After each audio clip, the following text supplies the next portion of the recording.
Hi viewers, welcome back to my channel. ഇന്നത്തെ വീഡിയോയിൽ നമ്മൾ വീട്ടിൽ തന്നെ എങ്ങനെയാണ് ഗരം മസാല തയ്യാറാക്കുന്നതെന്ന് നമുക്കൊന്ന് നോക്കാം. അപ്പോൾ വീട്ടിൽ തന്നെ ഗരം മസാല തയ്യാറാക്കി എടുക്കാനായിട്ട് ഒരു പാൻ ചൂടായ ഉടനെ അതിലേക്ക് കുറച്ച് ഏലക്ക, ഗ്രാമ്പൂ, കറുകപ്പട്ട, സ്റ്റാർ അനീസ്, ജാതിപത്രി എല്ലാം ഇട്ട് കൊടുക്കുന്നു. അതിൻ്റെ കൂടെ തന്നെ പെരിഞ്ജീരകവും ചേർത്ത് കൊടുക്കും. പെരിഞ്ജീരകം നമ്മൾ കുറച്ച് അധികം ചേർത്ത് കൊടുക്കേണ്ടതായിട്ടുണ്ട്.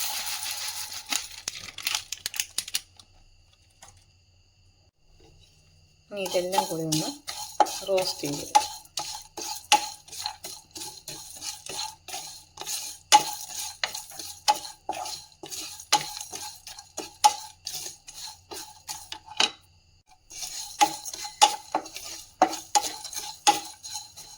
അധികം മൂത്ത് പോകരുത്. നമ്മൾ ഇത് ചെയ്യുമ്പോൾ തന്നെ നല്ല മണമുണ്ട്, മസാലയുടെ എല്ലാം നല്ല ഒരു മണം വരുന്നുണ്ട്. കുറച്ചൊന്ന് മൂത്തൊന്ന് മനസ്സിലാക്കി നമുക്ക് ഗ്യാസ് ഓഫ് ചെയ്ത് കൊടുക്കാം.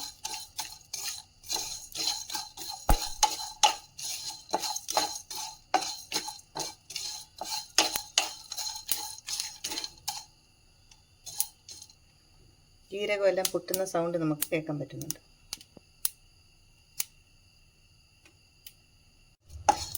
ഇപ്പോൾ ഇതെല്ലാം നല്ലതുപോലെ മൂത്തിട്ടുണ്ട്. ഞാൻ ഈ സമയത്ത് ഗ്യാസ് ഓഫ് ചെയ്ത് കൊടുക്കുകയാണ്. ഇപ്പോൾ നമ്മൾ വറുത്ത് വെച്ച മസാലയെല്ലാം നല്ലതുപോലെ തണുത്തു. ഇനി ഇതൊരു മിക്സിയുടെ ജാറിലേക്ക് ഇട്ട് കൊടുത്തൊന്ന് പൊടിച്ചെടുക്കാം. ഇതൊന്ന് പൊടിച്ചെടുക്കാം. നമ്മുടെ ഗരം മസാല നല്ലപോലെ പൊടിഞ്ഞ് കിട്ടിയിട്ടുണ്ട്. ഇനി ഇതിനെ ഒരു കണ്ടെയ്നറിലേക്ക് മാറ്റിയെടുക്കാം.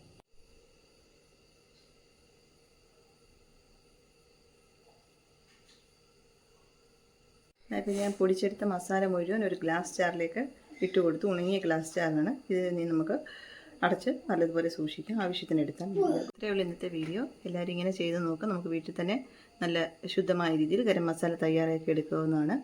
Thanks for watching.